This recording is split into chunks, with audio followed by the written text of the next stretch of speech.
اب ایک اور معاشرتی مسئلہ آ رہا ہے، کیونکہ یہ جو اب چل رہی تھی، یوں سمجھیے نا کہ پورے عرب کے اندر اب تو بھٹی دہک گئی ہے، جنگیں ہو رہی ہیں، جگہ جگہ ہو رہی ہیں، مارکے ہو رہے ہیں. ہمارے پاس تاریخ میں جو لکھے آئے ہیں سیرت میں تو بڑے بڑے مارکے ہیں جن میں کہ حضور شریک رہے. لیکن یہ کہ یہ تو ایک چومکھی سی جنگ تھی جو چل رہی تھی مسلمان. اس سے آپ کو اندازہ ہو رہا ہے ان آیات سے کہ اصل سچویشن جو ہے وہاں کی سوشل سچویشن اور ٹرائبل جو ان کا معاشرہ تھا اس میں کیا کیا پرابلمز تھے. اب اس میں یہ ہے کہ فرض کیجئے کسی شخص نے کسی مسلمان کو مار دیا، لیکن یہ اس نے کہا کہ میں نے تو مارا نہیں، میرے اتفاق سے میں نے تو تیر چلایا تھا کسی جانور پر، کسی ہرن پر لگ گیا، اس کو ہو سکتا ہے، یہ ممکن ہے. تو اب کسی مسلمان کا مسلمان کو قتل کرنا دو طرح کا ہے، قتل خطا اور قتل عمد. اس کا کیا حکم ہے؟ ما کان للمؤمن ان یقتل مؤمنا الا خطا. کسی مومن کے لیے یہ روا نہیں ہے کہ مومن کو قتل کرے مگر خطا کے طور پر. نشانہ چوک گیا، کسی کو جان لگا، اب گاڑی ہے، ایکسیڈنٹ ہو گیا، آپ چلا رہے تھے، کوئی اس کے نیچے آ گیا، مر گیا، آپ تو اسے مارنا نہیں چاہتے تھے. چنانچہ سعودی عرب میں یہ بھی اسی بد کے تحت یہ فیصلے ہوتے ہیں اس کے ایکسیڈنٹس کے، اس قانون قتل خطا کے تحت. وہ قانون کیا ہے؟ ومن قتل مومنا خطا، اور جو شخص کسی مومن کو قتل کر دے قتل خطا غلطی سے، فتحریر رقبۃ مؤمنۃ، تو ایک مسلمان غلام کی گردن کا آزاد کرانا، ودیۃ مسلمۃ الی اہلہ، اور دیت خون بہا اس مقتول کا اس کے گھر والوں کو ادا کرنا لازم ہے، الا ان یصدقوا، الا یہ کہ وہ معاف کر دیں، خون بہا دینا ہوگا. یعنی قتل خطا کے بدلے میں آپ قتل نہیں کریں گے. قتل عمد کی جزا میں قتل ہے، لیکن یہ کہ قتل خطا میں قتل نہیں ہوگا. قتل کی جگہ کیا ہوگا؟ ایک تو خون بہا، اور نمبر دو یہ کہ یہ جو گناہ ہو گیا تم سے سرزد، اس کے لیے گناہ کے اثر کو ختم کرنے کے لیے اللہ نے ایک حق اپنا رکھ دیا کہ ایک غلام کو آزاد کرو. فَإِن كَانَ مِن قَوْمٍ عَدُوٍّ لَكُمْ، اور اگر وہ مسلمان تھا ایک ایسے قبیلے سے کہ جو تمہارا دشمن قبیلہ ہے، تھا مسلمان اور تمہارے ہاتھوں مارا گیا ہے غلطی سے، وَهُوَ مُؤْمِنٌ، تھا وہ خود مومن، فَتَحْرِيرُ رَقَبَةٍ مُؤْمِنَةٍ، تو پھر صرف ایک مسلمان آزاد کا ایک گردن چھڑا دینا کافی ہوگا. کیونکہ کافر قبیلے کا آدمی تھا، اب اس کو اگر دیت دی جائے گی تو کافر کو پہنچ گئی، وہ تو اس کے گھر والے کافر ہیں. دیت یہاں معاف ہو گئی، لیکن یہ ہے کہ اس کو جو ایک غلام کو آزاد کرنا جو اللہ کا حق تھا وہ برقرار رہے گا. وَإِن كَانَ مِن قَوْمٍ بَيْنَكُمْ وَبَيْنَهُم مِيثَاقٌ، اور اگر وہ ہو ایسے قوم سے، ایسے قبیلے سے کہ تمہارے اور اس کے درمیان، اس کے قبیلے کے درمیان معاہدہ ہے، فَدِيَةٌ مُسَلَّمَةٌ، تو پھر وہی حکم آ جائے گا کہ دیت بھی دینی پڑے گی، حوالے کرنی ہوگی، الی اہلہ، اس کے گھر والوں کی طرف، اس کے وارثوں کو، وَتَحْرِيرُ رَقَبَةٍ مُؤْمِنَةٍ، اور ایک مومن کی گردن، ایک مومن جو ہے کہ جو مومن غلام ہو اس کا آزاد کرنا بھی ہوگا. فَمَن لَّمْ يَجِدْ، تو جو یہ نہ پائے، یعنی یہ جو اب دو حق ہو گئے، ایک ہے دیت، وہ تو مقتول کے جو ورثہ ہے ان کا ہے، اس میں تو معافی نہیں ہو سکتی. البتہ اللہ نے جو رکھا ہوا ہے کہ ایک مومن غلام کو آزاد کیا جائے، اگر کسی کے اندر اتنی مقدرت نہیں ہے تو اللہ نے نرمی کر دی اپنے حق میں. فَمَن لَّمْ يَجِدْ فَصِيَامُ شَهْرَيْنِ مُتَتَابِعَيْنِ، جس کے پاس اتنا پیسہ نہیں ہے کہ کوئی مسلمان غلام کو خریدے اور آزاد کرے، تو وہ 2 مہینے کے پے بپے متواتر روزے رکھے، توبۃ من اللہ، یہ اللہ کی طرف سے اس کے جرم کا کفارہ بن جائے گا، اس کے توبہ کے قبول کا ذریعہ بن جائے گا. وَكَانَ اللَّهُ عَلِيمًا حَكِيمًا، اور یقیناً اللہ تو علیم اور حکیم ہے. اب آ رہا قتل عمد. وَمَن يَقْتُلْ مُؤْمِنًا مُتَعَمِّدًا، اور جو کوئی قتل کرے گا کسی مومن کو جان بوجھ کر قتل عمد، فَجَزَاؤُهُ جَهَنَّمُ خَالِدًا فِيهَا، اس کا بدلہ تو جہنم ہے جس میں وہ ہمیشہ ہمیش رہے گا. وَغَضِبَ اللَّهُ عَلَيْهِ، اور اللہ تعالیٰ کا غضب اس پر ہوگا. وَلَعَنَهُ، اور اللہ نے اس پر لعنت فرمائی. وَعَدَّ لَهُ عَذَابًا عَظِيمًا، اور اس کے لیے بہت بڑا عذاب تیار کیا ہے. شروع میں آیا تھا کہ 2 چیزیں ہیں، حرمت جان، حرمت مال، معاشرے کی بنیاد اس پر قائم ہے. لہذا یہ کہ ایک مسلمان کا قتل کر دینا بھی اللہ کے ہاں کتنا بڑا ہے. آگے چل کر سورہ مائدہ میں اس سے بھی آگے آ گیا، فَكَأَنَّمَا قَتَلَ النَّاسَ جَمِيعًا، کسی ایک انسان کو ناحق قتل کر دینا بھی ایسے ہے جیسے کہ پوری نوع انسانی کو قتل کر دیا، اس لیے کہ تمدن کی جڑ کاٹ دی. اور اس سے اندازہ کیجئے ہمارے ہاں کتنا کچھ ایمان و اسلام ہے یہ جان انسانی جو ہے کتنی سستی ہو چکی ہے، اور قتل عمد جس طریقے سے ہو رہا ہے، مچھر کی جان اور انسان کی جان ایک جیسی ہے۔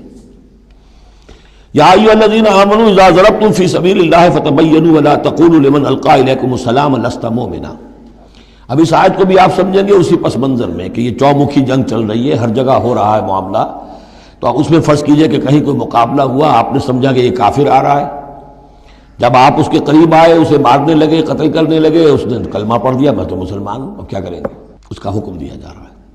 یا ایھا الذین آمنوا اذا ضربتم فی سبیل اللہ، اے اہل ایمان جب تم اللہ کی راہ میں نکلو، فتبینوا تو تحقیق کر لیا کرو، وَأَتَقُولُوا لِمَنْ أَلْقَى إِلَيْكُمُ السَّلَامَ، اور جو شخص بھی تمہارے سامنے اسلام پیش کرے یا سلام پیش کرے، اس کو یہ مت کہو کہ لست مومنا، کہ تم مومن نہیں ہو، تمہیں کیا معلوم؟ ایمان کا تعلق دل سے ہے، دنیا کا سارا معاملہ اس کے اسلام پر ہوگا۔ اگر وہ کلمہ شہادت پڑھ رہا ہے اور اپنے اسلام کا اظہار کر رہا ہے، یو ہیو ٹو ٹیک ہم آن ہز ورڈز۔ تو یہ معاملہ ہو گیا تھا حضرت اسامہ کے ساتھ۔ حضرت اسامہ کا جنگ میں ایک کافر سے دو بدو مقابلہ ہوا، جب وہ کافر بالکل زیر ہو گیا کہ اب اس کو معلوم ہوا کہ میرے لیے بچت کا کوئی راستہ نہیں ہے، انہوں نے کلمہ پڑھ دیا، اشہد ان لا الہ الا اللہ واشہد ان محمد رسول اللہ۔ حضرت اسامہ نے وہی سمجھا جو کوئی بھی شخص سمجھتا کہ اس نے جان بچانے کے لیے ہیلا کیا ہے، بہانہ کیا ہے، اپنی تلوار نے روکی، قتل کر دیا، لیکن دل میں خلش رہی۔ پھر آپ کے خود انہوں نے کہا یا حضور تک اطلاع پہنچی تو حضور ناراض ہوئے، اے اسامہ کیا کرو گے اس دن، کیا جواب دو گے جب وہ کلمہ شہادت تمہارے خلاف مدعی ہو کر آئے گا کہ میرے ہوتے ہوئے تلوار چلی اس کی؟ جب انہوں نے کہا کہ وہ تو جان بچانے کے لیے اس نے کیا، ہم نے فرمایا حلا شقق قلبہ، تو تو نے اس کا دل چیر کر کیوں نہیں دیکھ لیا کہ اس کے اندر ایمان ہے کہ نہیں ہے؟ اس قدر غصے کا اور غضب کا انداز، وہی بات کہی جا رہی ہے۔ یا ایھا الذین آمنوا اذا ضربتم فی سبیل اللہ فتبینوا ولا تقولوا لمن القی الیکم السلام لست مؤمنا تبتغون عرض الحیات الدنیا۔ دیکھو تم دنیا کا سامان چاہتے ہو کہ اس کے پاس کوئی مال ہے، ہم اسے کافر قرار دیں، قتل کریں، مال غنیمت لے لیں گے۔ فعند اللہ مغانم کثیرہ، دل تھوڑا نہ کرو، اللہ کے ہاں بڑی غنیمتیں تمہارے لیے ہیں، تمہارے لیے بڑی بڑی مملکتوں کی غنیمتیں آنے والی ہیں، ان چھوٹی چھوٹی چیزوں کا اور اس کے اوپر اتنی حدود اللہ جو ہے اس سے آزادی نہ برتو۔ کذالک کنتم من قبل، دیکھو تم خود بھی تو پہلے ایسے ہی تھے، آخر ایک دور تم پر بھی تو گزرا ہے، تم سب بھی تو نو مسلم ہی ہو، ایک وقت میں تو تم میں سے ہر شخص کافر ہی تھا نا، مشرک تھا۔ کذالک کنتم من قبل، تو اتنی سمجھ لینا اللہ نے آپ کو توفیق دے دی، اللہ نے کلمہ شہادت آپ کو عطا کر دیا، رسول کی دعوت و تبلیغ سے جو ہے بہرہ مند ہونے کی توفیق دے دی، اللہ کا انعام مانو، لیکن یہ کہ اس طریقے سے لوگوں کے اس معاملے میں اتنی سخت روش اختیار نہ کرو۔ فمن اللہ علیکم، تو اللہ تعالیٰ نے تم پر بڑا احسان فرمایا ہے، فتبینوا، تو دیکھو تحقیق کر لیا کرو، ان اللہ کان بما تعملون خبیرا، اور جو کچھ تم کر رہے ہو اللہ اس سے باخبر ہے۔ لا يستوي القاعدون من المؤمنین غیر اولی الضرر والمجاہدون فی سبیل اللہ باموالہم وانفسہم۔ اس آیہ مبارکہ میں جہاد کا لفظ بمعنی قتال ہے، جہاں تک جہاد کا تعلق ہے وہ تو مومن ہر وقت کر رہا ہے، دعوت و تبلیغ بھی جہاد ہے، اپنے نفس کے خلاف بھی جہاد ہے، المجاہد من جاہد نفسہ، بلکہ پوچھا گیا ای الجہاد افضل یا رسول اللہ، آپ نے فرمایا ان تجاہد نفسک فی طاعت اللہ، اپنے نفس کے خلاف جہاد کرو، اسے اللہ کا مطیع بناؤ، یہ بھی جہاد ہے۔ تو جہاد کے بہت سے گوشے ہیں، لیکن قتال آخری منزل قتال ہے، اور یہ بھی ان تین جوڑوں میں سے ہے کہ جو ایک دوسرے کی جگہ پر الفاظ آ جاتے ہیں، مومن و مسلم، نبی اور رسول، جہاد اور قتال۔ لا یستوی القاعدون من المؤمنین، برابر نہیں ہے اہل ایمان میں سے بیٹھ رہنے والے، یعنی جو کہ قتال فی سبیل اللہ کے لیے نہیں نکلتے، غیر اولی الضرر، جبکہ ان کو کوئی عذر نہیں ہے، اگر کوئی اندھا ہے اور وہ نہیں نکل رہا کوئی حرج نہیں، کوئی لنگڑا ہے چل نہیں سکتا ہے وہ نہیں نکلتا کوئی حرج، یہ بعد میں آ جائے گا، لیکن جن کو کوئی ایسا عذر نہیں ہے پھر وہ بیٹھے رہیں۔ اور یہ بھی نوٹ کر لیجئے کہ نفیر عام پہلی مرتبہ ہوئی ہے صرف غزوہ تبوک میں سن 9 ہجری میں جا کر، اس سے پہلے پرسویشن تھی، نکلو اللہ کی راہ میں، نکلو اللہ کی راہ میں، نکلو اللہ کی راہ میں، لازم ہر ایک کے لیے نہیں تھا، قتال فی سبیل اللہ آپشنل تھا، لہذا اس کے اوپر کسی سے نکیر بھی نہیں ہوتی تھی، نہیں گیا کوئی نہیں گیا ٹھیک ہے، لیکن پھر یہ کہ جو غزوہ تبوک میں نہیں گئے ان سے ایکسپلینیشن کال کی گئی، ان کو سزائیں بھی دی گئی وغیرہ وغیرہ۔ تو اب چونکہ آپشنل تھا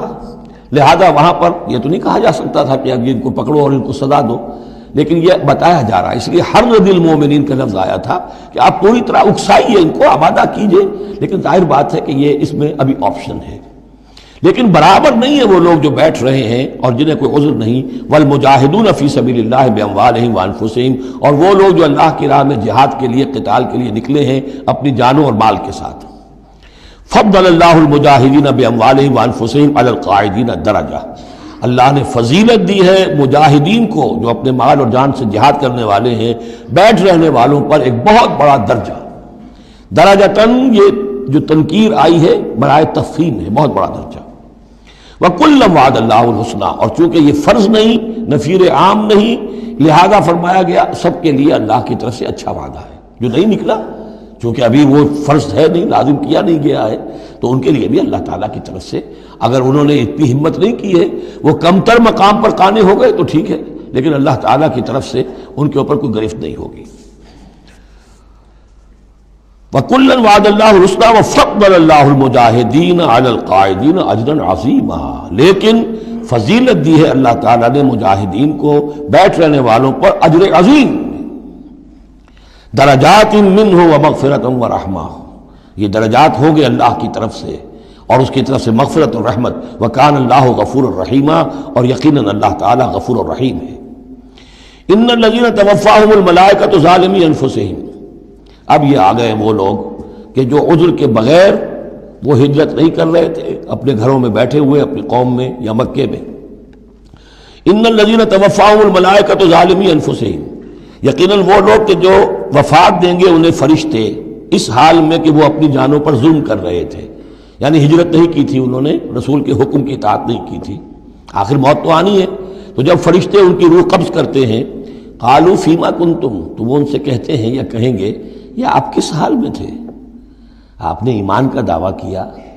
محمد رسول اللہ نے ہجرت کا حکم دیا، کیا ہوا آپ کو؟ کیوں آپ نے ہجرت نہیں کی؟ قالوا كنا مستضعفین فی الارض، تو وہ کہیں گے ہمیں دبا لیا تھا لوگوں نے، ہم مجبور ہو گئے تھے، کیا کریں، ہم معذور تھے۔ قالوا الم تکن ارض اللہ واسعہ، وہ فرشتے کہیں گے کیا اللہ کی زمین واسع نہیں ہے، وسیع نہیں ہے، کھلی نہیں ہے، کشادہ نہیں ہے، فتہاجروا فیہا، کہ تم اس میں ہجرت کرتے،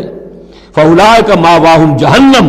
تو یہ وہ لوگ ہیں جن کا ٹھکانہ جہنم ہے، وساءت مصیرا، اور وہ بہت بری جگہ ہے ٹھہرنے کی۔ الا المستضعفین من الرجال، ہاں ایسے لوگ جو واقعتاً جن کو اب چینز پہنا دی گئی ہوں، زنجیروں میں جکڑ کر جن کو کہ گھروں میں رکھا گیا، ان کا معاملہ ہو رہا ہے کہ جنہیں دبا دیا گیا ہو۔ مستضعفین من الرجال والنساء، اور عورتیں، ان کے لیے تنہا سفر کرنا، ایسے بھی عورتیں تھیں جن تنہا ہجرت کی ہے، لیکن ہر ایک کے لیے تو نہیں۔ والولدان، اور بچے، لا یستطیعون حیلۃ، کہ نہ ان کے پاس کوئی تدبیر ہے، ولا یہتدون سبیلا، نہ وہ راستہ جانتے ہیں۔ فاولئک عسى اللہ ان یعفو عنہم، تو یہ وہ لوگ ہیں کہ اللہ تعالیٰ ان کو معاف فرمائے گا۔ اگر عذر تھا، مجبوری تھی، نہیں جا سکتے تھے، بچے ہیں، عورتیں، ان کے لیے کہا گیا تھا کہ ان کے لیے قتال فی سبیل اللہ کرو، انہیں جا کے چھڑاؤ، لیکن جو لوگ بغیر عذر کے وہاں بیٹھے ہوئے ہیں وہ منافق ہیں کٹر، ان سے تمہارا کوئی تعلق نہیں جب تک کہ وہ ہجرت نہ کریں، بلکہ وہ قتال کے معاملے میں بالکل کفار کے برابر ہیں۔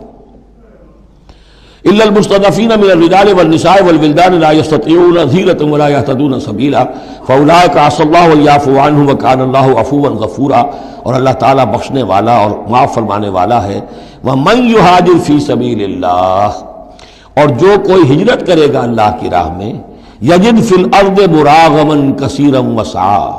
وہ زمین میں پائے گا کشادگی بہت بڑی اور وسعت۔ ان ارضی واسعۃ فإیایا فاعبدون، سورہ عنکبوت میں آپ پڑھیں گے، میری زمین بڑی کشادہ ہے، اگر یہاں اللہ کی بندگی نہیں کر سکتے تو کہیں اور چلے جاؤ۔ ومن یہاجر فی سبیل اللہ یجد فی الارض مراغما کثیرا وسعا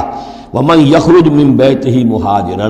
اور اس کے ساتھ ساتھ یہ بھی سمجھ لو جو شخص اپنے گھر سے نکل کھڑا ہوا ہجرت کے لیے، الی اللہ ورسولہ، اللہ اور اس کے رسول کی طرف، دولت کے لیے نہیں۔ یہ حدیث نبوی جو ہے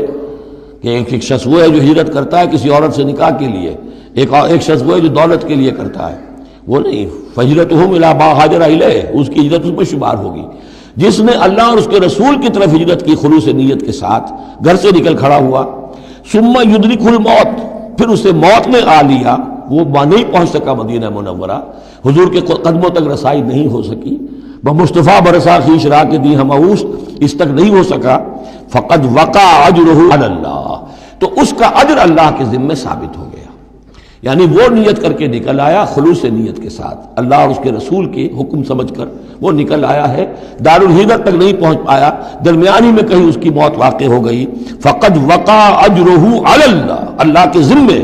اس کا اجر جو ہے وہ اللہ کے ذمے ثابت ہے۔ وَكَانَ اللَّهُ غَفُورًا رَحِيمًا، اور یقیناً اللہ تعالیٰ غفور ہے، بخشنے والا، اور رحیم ہے، رحم فرمانے والا۔ بارک اللہ لی ولکم فی القرآن العظیم ونفعنی وإیاکم بالآیات والذکر الحکیم۔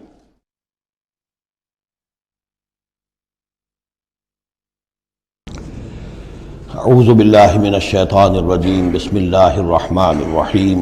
وَإِذَا ضَرَبْتُمْ فِي الْأَرْضِ فَلَيْسَ عَلَيْكُمْ جُنَاحٌ أَن تَقْصُرُوا مِنَ الصَّلَاةِ صدق اللہ العظیم۔ اب یہ پھر کچھ شریعت کے احکام آ رہے ہیں، گویا کہ خطاب کا رخ پھر اب مسلمانوں کی طرف، اہل ایمان کی طرف،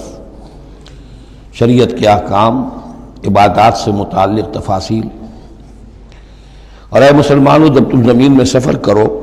تو کوئی حرج نہیں ہے تم پر، کوئی گناہ نہیں ہے کہ تم کچھ کم کر لیا کرو نماز میں۔ ان خفتم ان یفتنکم الذین کفروا، اگر تمہیں اندیشہ ہو کہ تم کو نقصان پہنچائیں گے کافر۔ ان الکافرین کانوا لکم عدوا مبینا، یقیناً یہ کافر تمہارے کھلے دشمن ہیں۔ یہ ہے قصر صلاۃ، لیکن صلاۃ الخوف کی حالت میں، جنگ کی حالت میں قصر کا حکم۔ اور اس میں بھی خاص طور پر جو صورتحال تھی کہ جب حضور کے ساتھ ہوتے تھے تو اب اگر شکل یہ ہوتی کہ آدھا آدھا لشکر علیحدہ علیحدہ نماز پڑھے اور پھر حضور ایک کے ساتھ نماز پڑھیں تو دوسروں کو محرومی کا احساس ہوتا، لہذا آپ دیکھیے کہ ایک بہت عمدہ تدبیر بتائی گئی۔ فَإِذَا كُنْتَ فِيهِمْ، تو اے نبی جب آپ بھی ان کے اندر موجود ہوں، فَأَقَمْتَ لَهُمُ الصَّلَاةَ، اور آپ نے ان کے لیے نماز کھڑی کر دی ہو، فَلْتَقُمْ طَائِفَةٌ مِّنْهُمْ مَعَكَ، تو ان میں سے ایک گروہ کو تو کھڑے ہونا چاہیے آپ کے ساتھ، وَلْيَأْخُذُوا أَسْلِحَتَهُمْ، اور جو دوسرے ہیں وہ اپنا اسلحہ لے کر وہ چاق و چوبند رہیں۔ فَإِذَا سَجَدُوا فَلْيَكُونُوا مِن وَرَائِكُمْ، تاکہ جب تم سجدہ کرو، جو حضور کے ساتھ نماز پڑھ رہے سجدے میں جائیں تو وہ دوسرا گروہ جو ہے جو نماز میں شریک نہیں ہے وہ ان کی حفاظت کرے، کھڑے رہیں ان کے پیچھے۔ وَلْتَأْتِ طَائِفَةٌ أُخْرَىٰ، اب اس کے بعد ہوتا کیا تھا کہ حضور نے ایک رکعت نماز پڑھا دی اور آپ بیٹھے رہے، دوسری رکعت کے لیے اٹھے نہیں، دوسری رکعت مسلمانوں نے خود ادا کر لی۔ اب جب انہوں نے سلام پھیر دیا چلے گئے تو جو پہلے جو تھے جنہوں اس وقت تک شریک نہیں ہوئے تھے وہ حضور کے پیچھے آ گئے۔ اب حضور نے ایک رکعت اور پڑھی تو ان کی ایک رکعت حضور کے پیچھے ہو گئی، اس کے بعد حضور نے ایک رکعت کے بعد سلام پھیر دیا، انہوں نے پھر ایک رکعت اور ادا کر لی، اس طریقے سے کہ کوئی بھی حضور کی امامت کے شرف سے اور فضل سے محروم نہ رہے۔ فَإِذَا سَجَدُوا فَلْيَكُونُوا مِن وَرَائِكُمْ وَلْتَأْتِ طَائِفَةٌ أُخْرَىٰ لَمْ يُصَلُّوا فَلْيُصَلُّوا مَعَكَ، اب وہ دوسرا گروہ کو آنا چاہیے کہ جنہوں نے ابھی نماز نہیں پڑھی تھی کہ وہ آپ کے ساتھ نماز پڑھیں۔ وَلْيَأْخُذُوا حِذْرَهُمْ وَأَسْلِحَتَهُمْ، اور ان کو چاہیے کہ وہ اپنی ڈھالیں بھی، اپنا بچاؤ بھی اور اسلحہ بھی ساتھ رکھے۔ وَدَّ الَّذِينَ كَفَرُوا لَوْ تَغْفُلُونَ عَنْ أَسْلِحَتِكُمْ وَأَمْتِعَتِكُمْ، یہ کافر تو اسی طاق میں رہتے ہیں، اسی امید میں رہتے ہیں کہ تم جیسے ہی غافل ہو جاؤ۔ وَدَّ الَّذِينَ كَفَرُوا لَوْ تَغْفُلُونَ عَنْ أَسْلِحَتِكُمْ، اپنے اسلحہ سے غافل ہو جاؤ، وَأَمْتِعَتِكُمْ، اور اپنے مال و اسباب سے، فَيَمِيلُونَ عَلَيْكُمْ مَيْلَةً وَاحِدَةً، تو وہ تم پر ایک دم ٹوٹ پڑے حملے کے اندر۔ وَلَا جُنَاحَ عَلَيْكُمْ إِن كَانَ بِكُمْ أَذًى مِّن مَطَرٍ، اور کوئی حرج نہیں ہے تم پر، کوئی گناہ نہیں ہے اگر تمہیں کوئی تکلیف ہو یا بارش کی وجہ سے کوئی صورتحال ایسی ہو، اور کنتم مرضى، یا تم بیمار ہو، ان تضعوا اسلحتکم، کہ اسلحہ تو اپنا رکھ دو، وخذوا حذرکم، لیکن صرف ڈھال لے لیا کرو کہ اچانک کوئی حملہ ہو جائے تو اگر پوری تلوار نیزہ وغیرہ سب اپنے جسم پر لگایا ہوا ہے تو نماز کا پڑھنا مشکل ہے، اور یہ کہ حالات ایسے ہیں تو اسلحہ علیحدہ رکھ دیا جائے لیکن ڈھال اپنے پاس موجود رہے، تاکہ اچانک کوئی حملہ ہو تو کم سے کم انسان کو وقت ملے کہ وہ اپنے آپ کو بچا کر اور پھر وہ اپنا اسلحہ بھی لے لے گا۔ ان اللہ اعد للکافرین عذابا مہینا، یقیناً اللہ تعالیٰ نے کافروں کے لیے ایک بہت اہانت آمیز عذاب تیار کر رکھا ہے۔ فَإِذَا قَضَيْتُمُ الصَّلَاةَ، پھر جب یہ نماز اس طریقے سے تم ادا کر لو، فَاذْكُرُوا اللَّهَ قِيَامًا وَقُعُودًا وَعَلَىٰ جُنُوبِكُمْ، تو پھر ذکر کرو اللہ کا، کھڑے ہوئے، بیٹھے ہوئے، لیٹے ہوئے، سواریوں پر چلتے ہوئے۔ وہ ذکر جو ہے وہ ذکر کثیر، وہ صرف نماز کے ساتھ نہیں ہے، بلکہ جیسے سورہ جمعہ میں آیا ہے کہ فَإِذَا قُضِيَتِ الصَّلَاةُ فَانتَشِرُوا فِي الْأَرْضِ وَابْتَغُوا مِن فَضْلِ اللَّهِ وَاذْكُرُوا اللَّهَ كَثِيرًا لَعَلَّكُمْ تُفْلِحُونَ۔ ہر حال میں جب تم اللہ کو یاد رکھو، اللہ کا ذکر کرتے رہو۔ ادعیہ معصورہ ہیں، اوراد معصورہ ہیں، اوراد مسنونہ ہیں، ان کے سے اپنی زبان کو اور اپنے ذہن کو اور قلب کو ایمان کے ساتھ تر و تازہ رکھو۔ فَإِذَا اطْمَأْنَنْتُمْ، اور جب تمہیں امن حاصل ہو جائے، یعنی یہ نماز کی یہ کیفیت جو ہے یہ صرف اس شکل میں ہوگی کہ خوف ہے، صلاۃ الخوف۔ جب تمہیں امن حاصل ہو جائے، خوف جاتا رہے، فَأَقِیمُوا الصَّلَاةَ، پھر نماز قائم کرو، جیسے کہ نماز کے قائم کرنے کے آداب ہیں، اس کی شرائط ہیں۔ ان الصلاۃ کانت علی المؤمنین کتابا موقوتا، یقیناً نماز اہل ایمان پر فرض کی گئی ہے، فرض ہونے کی شکل میں اور وقت کے ساتھ۔ اس کی فرضیت ہے اور موقوت ہے، اس کے اپنے اوقات ہیں، اور اس اوقات کے ضمن میں آپ کو بتا چکا ہوں کہ حضرت جبرائیل نے 2 دن نماز آپ کو پڑھائی، ایک دن 5 نمازیں اول وقت میں، دوسرے دن 5 نمازیں آخر وقت میں، اور بتایا کہ ان کے مابین وقت ہے۔ وَلَا تَهِنُوا فِي ابْتِغَاءِ قَوْمٍ، اور دیکھو اس قوم یعنی اپنے دشمن کا پیچھا کرنے میں سست نہ بنو۔ اب تو یوں سمجھیے کہ جو حق و باطل کی جنگ ہے وہ آخری مرحلے کو پہنچ رہی ہے، اب آخری مرحلے پہ آ کے تھک نہ جانا۔ وَلَا تَهِنُوا فِي ابْتِغَاءِ الْقَوْمِ، ان کا پیچھا کرنے میں سست مت پڑو، ہمت نہ ہارو۔ ان تکونوا تعلمون، بڑے پیارے الفاظ ہیں، اگر تمہیں کوئی تکلیف پہنچتی ہے، الم پہنچتا ہے، بے آرامی ہے، فَإِنَّهُمْ يَعْلَمُونَ تَعْلَمُونَ، تو کیا انہیں نہیں پہنچتا؟ انہیں بھی تو تکلیف پہنچتی ہے، وہ بھی جنگ کر رہے ہیں، وہ بھی زخم کھاتے ہیں، ان کے بھی لوگ مر رہے ہیں، وہ ساری تکلیفیں انہیں بھی پہنچ رہی ہیں، دشمنوں کو بھی۔ وَتَرْجُونَ مِنَ اللَّهِ مَا لَا يَرْجُونَ، اور تم اللہ سے امیدیں رکھتے ہو جو وہ نہیں رکھتے۔